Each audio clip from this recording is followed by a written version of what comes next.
Imagine getting a steady leads in your pipeline automatically every week, new leads coming in your pipelines, ideal clients, ideal projects, and you can get to choose, you get to set your prices. You're not scrambling or chasing down leads or going through that, worst case scenario where you look at your pipeline and it's empty and you're closing up projects and you've got nothing on the books moving forward. So that's not where we want to be. We want to have lots of projects that you can enjoy your life, get out on the lake or to the beach or whatever you enjoy doing with your friends and family and not have to be stressed or worried about leads.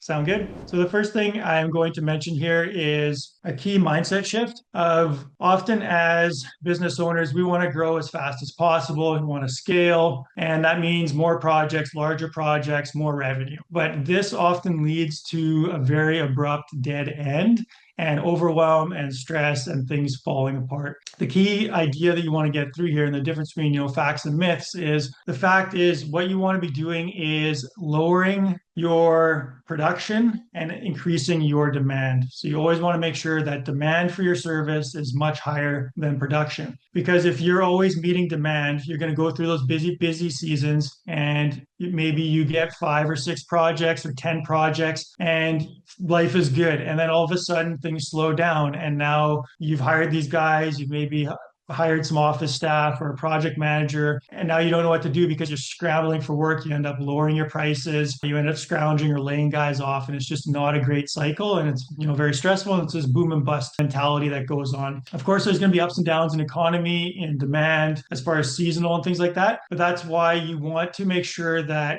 you're doing everything you can to maximize demand for the right types of projects. And you have a nice cap of production, however many projects at one time that is for you. And then you're scheduling projects farther out or you're being more selective with clients to be more profitable. It is almost easier to do less revenue and be more profitable than to try to do large revenue on small profit margins. The company model works much better and it's much easier to run a company that's operating with maybe a couple projects on the go that are highly profitable than a ton of projects that you're just razor thin on margins and you end up typically losing money or having hard times later on. So just want to get that clear.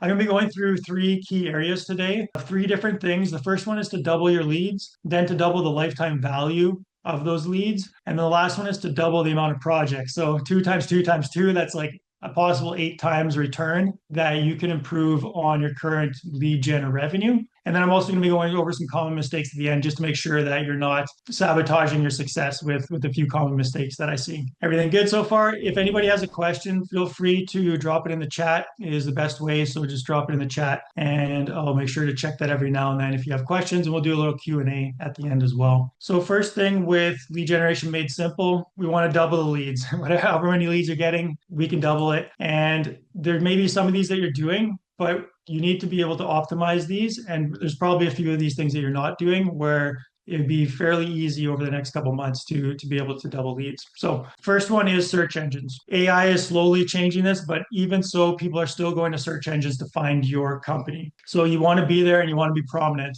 Google is the big one, number one, numero uno. Google is, I don't know exactly, but 80 to 90%, I'm sure, of search traffic goes through Google. Bing would be second, and I believe Yahoo is third. So these are the 3 you want to be listed on with your company. You want to get a business profile on each of these. And for Google specifically, reviews, info, and pics. That's what it's looking for. So first things first, how many reviews do you have compared to the rest of the other contractors in your niche? The more reviews you have, there's other things as well, but that is going to be a big differentiator of kind of where you land in the search results. And one thing to remember is it's not just the number of reviews, it's also the frequency. So just because you maybe think like, oh, I've got 20 reviews now or 30 reviews or 5 reviews or whatever, that should be good. Your next guy over is getting maybe 5 new reviews every couple of months and you're getting maybe 2 a year. They're just going to outpace you. So it's not just a number that you're trying to reach, but start thinking about frequency of how many reviews can I get, per month, or you can get 1 per job, but how many, ideally you want to do every 1 per job. For reviews, just as you've got a leads pipeline for, new lead comes in, where are they at? Do we do like a home consult? Did we do an estimate, budget, pre-construction, whatever it is? You've got that pipeline for leads.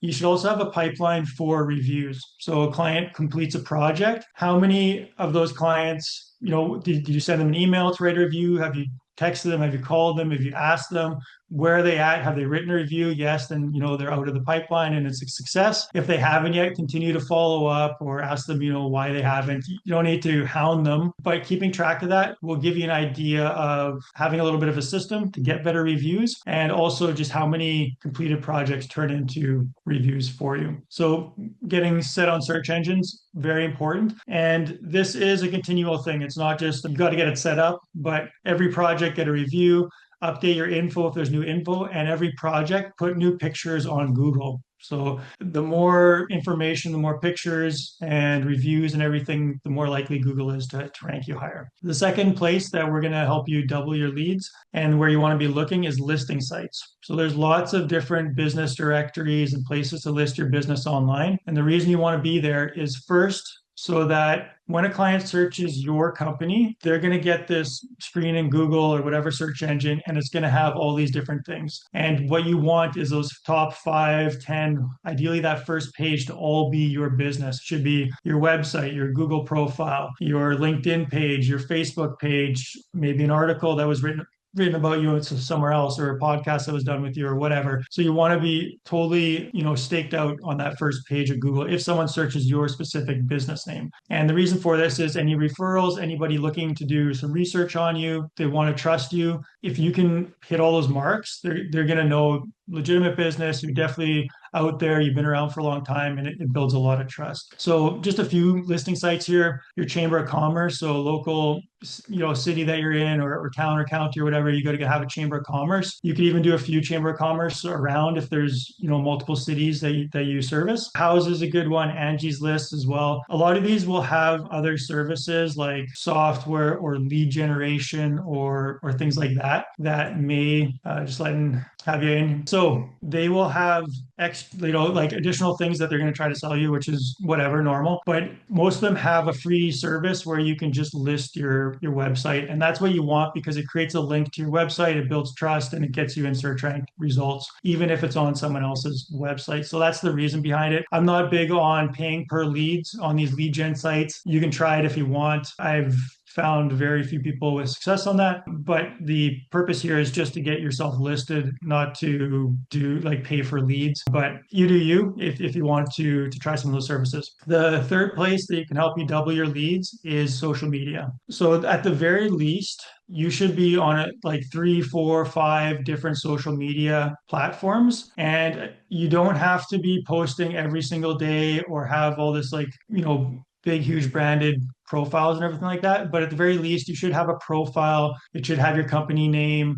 You should have your information, your website again, because that website is going to link, to that website link is going to go to your website, which helps for SEO. It also helps people find, more information about you. And then what I suggest is posting weekly. So I think without much involvement, it's pretty easy to post weekly, do a quick video of the site or a quick picture of the work you're doing, share, an article or something like that. Just set out a weekly post. And it doesn't have to be you if you've got an office admin or somebody that helps you with some of the back end stuff. They can probably handle this. You give them the picture, they do a quick write up, with AI and stuff like that. It's easier than ever. But at least you're somewhat current. And if someone does find your site, they go to your Facebook page, they're not seeing posts from like 3 years ago. And it's like, are they still open or what have they been doing the last 3 years? Right. So just post, start on a cadence that works for you. If it's monthly, make it monthly, but I would suggest at least weekly. And then the fourth thing that I'm going to mention is the Easy Leads Action List. So this is a downloadable resource, and I'm just going to put it in the chat here. This is specifically for people that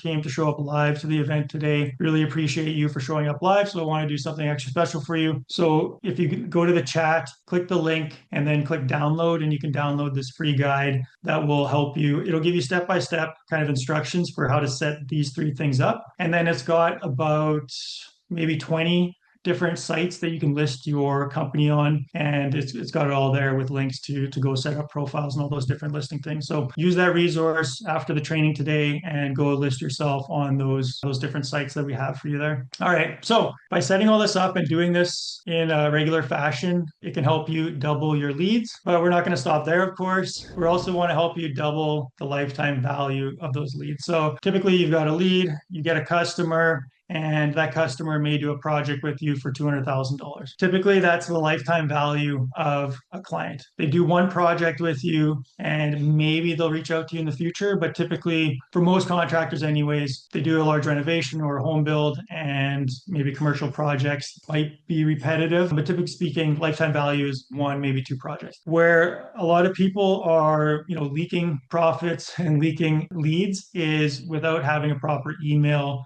marketing campaign or sequence. I'm going to go through what that looks like in a second. You've already put in the money and the energy to bring these leads in, whether that's through a referral, whether that's your website, maybe that's paid ads, whatever it may be. They've come, they've contacted you. You've done the hard work to find that lead. Without a good email or nurture sequence, you're kind of letting them, go off on their own and probably not return. So without this in place or in a good follow-up sequence, it's really you're leaking leads and you're not capitalizing on the people that already know your business and you already have some trust built with them. So what do you need to use for your email marketing? The tech stack that I would suggest is we have Rapid Lead CRM, and if you go to rapidleadcrm.com, you can book a demo with us and we can walk you through the software. There's some other information on the website there. That is the one that I would suggest. And I'm just so that would be my suggestion. We can set up automations. It's got a whole lot of stuff besides email marketing. Fantastic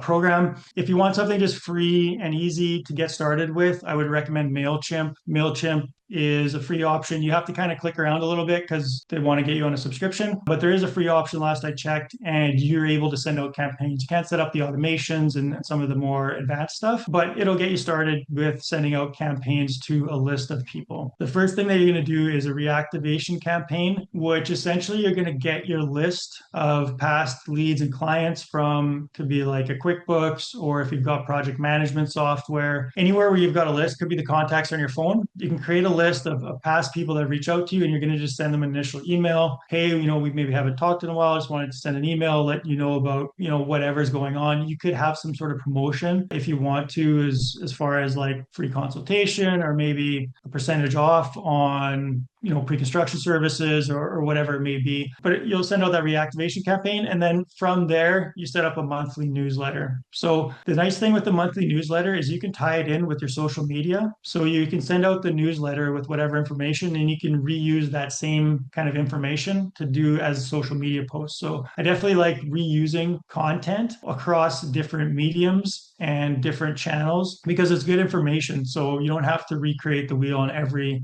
different channel. With the monthly newsletter, often you can do seasonal. So whether maybe it's like a fall thing or a summer thing, could be a holiday that's happening, Thanksgiving or whatever. So you can use the seasonal thing, or you could use maybe something new's happened in the company. You hired a new person that you want to highlight, or maybe you just completed a nice really project that you want to highlight. So whatever you want to put in the newsletter. When you're sending out an email, try to think of it like, what value does this have to the recipient? Are they learning some new information? Is there some entertainment value? Are you keeping them informed about something that's important to them? Are you talking about maybe security or ways to save money on their home build or renovation or things like this, right? So what's the value that you're providing? The more value you can kind of pack into the email, the more likely they're going to read it and want to read the next one that you send. Making sense for everybody so far? All right. So systemize. Once you've got this sort of set up, what you want to do is build a system. So customize is, again, with all this lead gen, maybe at the beginning you're doing yourself because you want to learn it and you're maybe the only person that can really handle it right now. But what you want to do is build out a little bit of an SOP of the steps of how people should do this. And you can definitely have someone else create these assets for you as far as the content pieces and set up a bit of system so that you would probably review it before it gets sent out. But as far as the creation, the scheduling, emailing, putting things together, you can definitely, there's lots of good software online, or,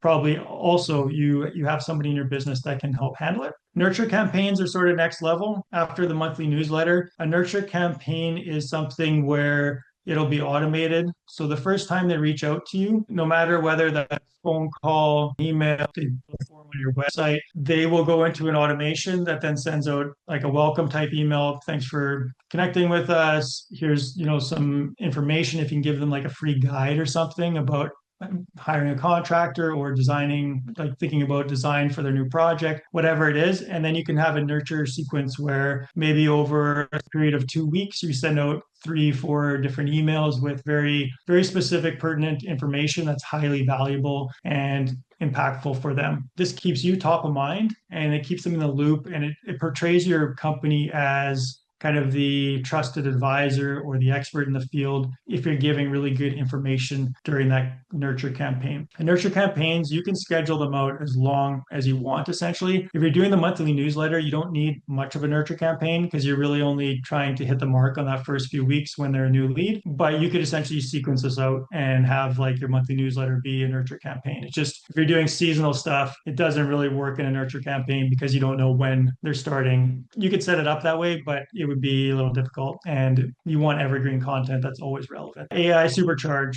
I won't go into the rabbit hole of AI and how to use it right now because that would be a whole nother program in and of itself. But essentially, it is easier than ever with AI to write emails, to write blog posts, to write social media posts and things like this. What I like to do is make sure you're giving the AI as much information about you as you can. So have links to your website, the homepage, the about page, like all the different pages. If you have any brand documents or if you have past emails or posts that you've done, give it as much of that information as you can. You can create like a custom GPT, so you're not loading it every time. It already has that background knowledge to work from. But this is the way that it can know your business really well. It already knows your messaging, your services, your branding, all that kind of stuff, and then create really tailored content pieces for you. That's all I'm going to say about that. If you want more help with that, feel free to reach out to me or ask me later. AI can definitely make this easier than ever for you. Last thing I'm going to mention about email marketing is keep it clean. When you're first getting set up for email marketing, there's certain things that you want to set up as far as having like a subdomain and making sure that you're not sending from the email provider. Mailchimp is pretty good with this, but other programs, you need to kind of set up your own subdomain. I don't want to get too technical, but the reason for this is because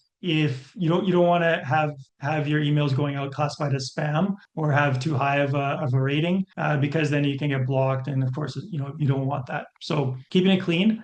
After every campaign, check your sending ratios. And if anybody, if you have bounced emails or bad emails or people that haven't opened emails, like if you sent like 5 emails and they haven't opened any of them or 10 emails, you know that they're probably not interested or their email link is probably not working. So you can remove them from your list. You should be looking to have at least a 30% open rate. 30 to 40% is ideal. Anything lower than 30%, you should be cleaning up your list. Anything over 40%, you're doing good. When you get started, you're probably going to have a high open rate because most of the people are going to be curious because it's one of the, you're kind of sending emails for the first time in this style. But also they all will personally more or less know you because they probably talked with you and they're your old clients or leads that know you quite well. When you start having new leads come on here, they maybe don't know you as well. So the open rates you can expect to go down a little bit. All right, making sense? So double your leads, double the lifetime value. Moving on, we're not done yet. We're going to double your projects. So 2 times 2 times 2, 8 times. And the way to double your projects is to get people talking, get people talking about you. One last thing to mention about the email marketing is I know some people can be apprehensive about it because it's like, it's too markety. I don't know what to put and all this stuff. I had a client who we started doing email campaign, same boat, never really done marketing, never sent email campaigns. We started sending them out. And after I think about 2 months, he ended up getting a few referrals from a guy that did he was like a hauler. I think he hauled materials and dirt and things like that. And he's like, yeah, I saw your emails coming through, and I like them. They do good. So it wasn't necessarily that he didn't already know this guy or that the person saw the email and then booked a project. But even people who maybe you just haven't talked to in a while, or maybe don't see you in that light. This could be subcontractors. This could be past leads that you haven't talked to for years. When you start sending email campaigns out, it brings you top of mind, and they start to understand you and your brand and your company. You become more familiar. It builds more trust, and there's a lot of different things that all connect and do well there. All right. So double your project. Referrals are your best leads. The highest trust lead you're ever going to get is when someone refers you, because they're essentially already built up that trust with their friend, family, neighbor, coworker, whoever, and now they're referring you, so you can build off of that trust that's already there. The thing with referrals is ask, ask, and ask.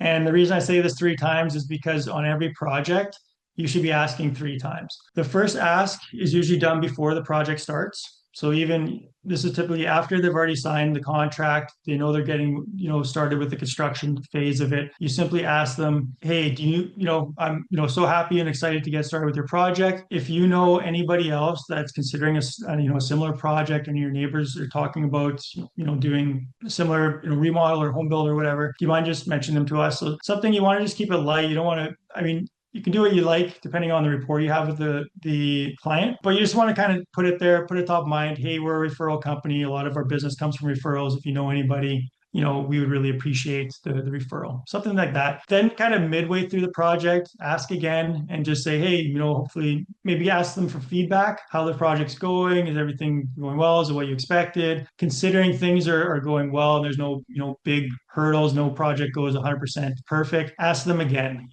hey, by the way, we've got some availability coming up in a couple of months to start some new projects. Anybody that's considering, building or whatever. And then of course at the end of the project, you would ask them again, similar thing, ask them for feedback, how the project go, this and that. And then, hey, do you know anybody who's considering building in the next year or what have you? So three times on every project. Make it simple. You do not want them to have to jump through hoops or do a bunch of things or be left in the dark of like, they asked me to refer this person, but how should I do that, right? Tell them, hey, if you know anybody, just send me an email with their name and their phone number, and I'll be happy to call them. Or if you know anybody, just text me their information and let me know, and just ask me to reach out to them, and I'll be happy to call them. So whatever you think is best, tell them specifically how they should refer someone, whether that's, should they text the information, so they send you an email. If you can even give them a template of, hey, here's a templated email, just fill in the names and send it to me, and then CC the other person, and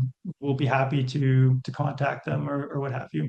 So make it as simple as possible for them. Reward action. If someone's referred somebody else to you, make sure you always, give them a call or send them a message and just thank them like so much for sending, this other person to you. And then what I like to do is give them a gift card of some kind. It doesn't have to be huge, but small gift card, Starbucks, something like that. And depending on the size of the referral and your company, could be $20, could be $50, whatever, something small. You don't want to make it feel like payment. It's more of like a thank you and a small gift. If the referral works out, especially if it's a large project, then you want to send them something a little bit nicer. So this could be maybe $100, $200 gift card to a nice steakhouse or a restaurant, something like that, just as like a really big appreciation and thank you if the person ended up doing a project. If it's more of a business referral, maybe you do like 1% or 0.5% of the overall project, something like that,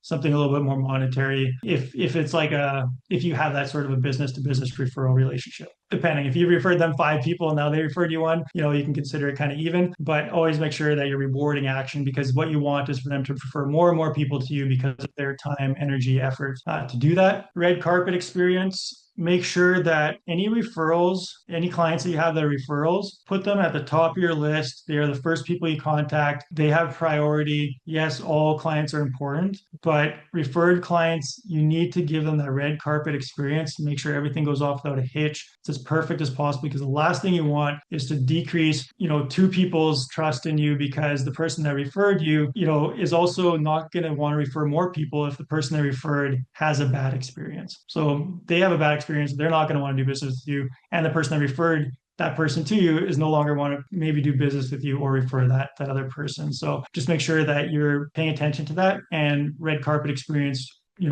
whatever you can do to make sure that they're at the top of your list for people to, check quality, communicate with, get estimates out faster, bump them up in the line. If you've got five estimates and someone refers someone, try to get that, theirs out in a very reasonable amount of time, even if you got to maybe put off some other projects that aren't quite as important. Last thing I'm going to mention on the referrals to double your projects, where, every project should turn into another project. That's the ideal situation where we want, right? Ideally, more than one project down the road. But if every project can turn into another project, you already need far less leads, even though we've told you already how to double them.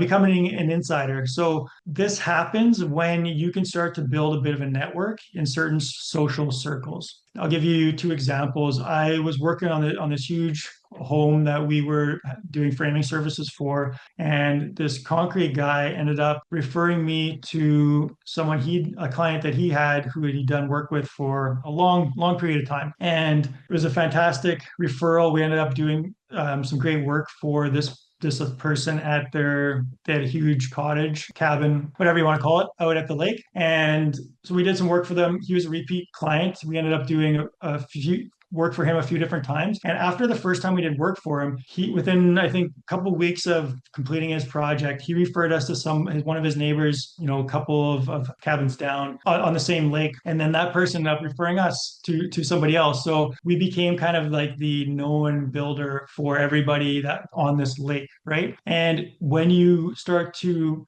work off referrals, you start to become the known builder in that neighborhood or in that business circle, whatever it may be. And it becomes like a source, like a well of repeat business that happens. And because there's this like network effect, you get more and more referrals from more and more people, even though it's like a smaller population. Another great example is I was working with this builder who had an office admin manager, and she was part of a mom's group in their local community. And she wouldn't spam or try to purposely, advertise the company in that mom's group. But whenever somebody came up like, hey, we're thinking of renovating or building a house, anybody know a good, general contractor? She would, of course, always say, hey, I work with such and such. They do great work. You should reach out to them, whatever. And within, I don't know, maybe a year or so, pretty much that group, that mom's group of that, like a lot of the community around there of the family members all was part of, they always reached out to this contractor whenever someone brought up anything to do with home improvement. So by becoming the insider, you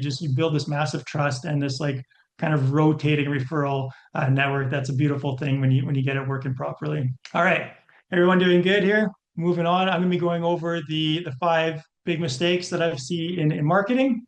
And then we'll get into some question and answer right after that. So top five marketing mistakes that I see very often with contractors. The first one is being too general. We're general contractors, but that doesn't mean marketing should be general. And what I mean by this is I've talked about how to get leads and all these lead gen things, but there is some like branding and niche sort of components that will help all of those be more effective. So what you can think of is like your marketing is sort of like a tree, and a lot of contractors, they grow this gigantic tree and they have clients come here or they have services here, or they work in this town in this city, and this tree just kind of grows out of control, and your marketing is this huge massive tree that nobody knows what's happening with, right? So you want to be pruning it. You want to like cut it down. What are the core services? What's the core like ideal client? And it's not that you won't do work for other types of people or other types of projects if they come in, but you want your marketing to be very specific and speak to a specific person and a specific demographic,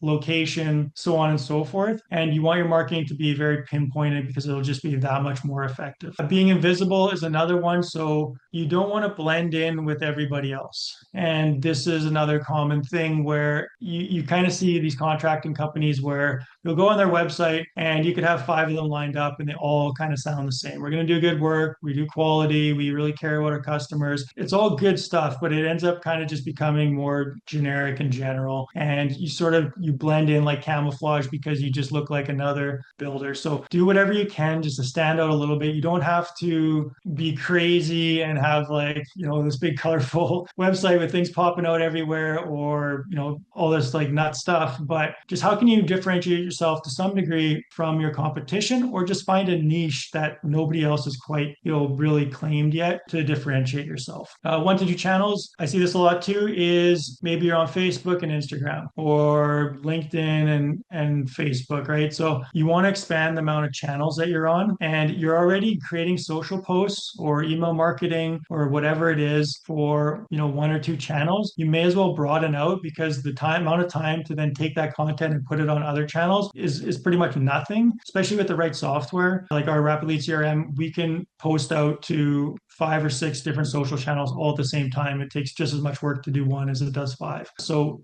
definitely Instagram, Facebook, LinkedIn, those are like definitely the big top 3. You could do Twitter or TikTok if you got videos and things like that. YouTube is a great one as well as the email marketing. Like I mentioned, you could do blogs on your website. So there's lots of different channels or avenues where you can make content and just reach more people because some clients will use Facebook. Some clients may be more LinkedIn people. Some may only see you on, TikTok, even though it is like a young demographic. Things are changing and you'd be surprised who is on these different platforms. Another one is not having a budget. So I've told you a bunch of ways here that you can essentially do this stuff for free. But even if you're running a lot of your marketing, just doing the free stuff, that'll get you started. But put a bit of a budget. This is an investment and it's an investment that can pay off 10, 100 times what you put in. So typically speaking, most like successful contractors are going to be spending around 3% of their revenue on marketing. If you really want to get, out there and a bit more aggressive, you can do 5%. If you're just starting out and you don't have much, 1, 2%, but you should allocate a percentage of your revenue, however small it is, to putting into some sort of a marketing budget, even if it's just to get some signs and some door hangers or maybe update your website, doing some preliminary, ads on Facebook or Google, whatever it may be. But start putting a bit of investment. You invest so much into your business with your time and your money and all this other stuff and learning different things. Spend a bit of your revenue on marketing because eventually as you grow as a business owner, you're not going to have the time, energy, or will to do all the marketing, and you're going to need to learn how to turn money into leads, and that's where you can really scale up your marketing because organic marketing, you kind of get saturated at some point. So in order to grow, you need to be able to invest money to improve your lead gen. And then ads before brand. If you are considering doing online ads, Facebook or Google are really the big two that work, and in different degrees. But before you ever spend any money on ads, make sure you spend money on branding or time on branding because there's no point spending money to get people to go to your website if your website's unclear or doesn't look like if it's not set up to then convert those leads, convert that traffic into proper leads, or if it's the wrong type of leads going there and the website's not looking good. So put a little bit into branding before you spend money on ads.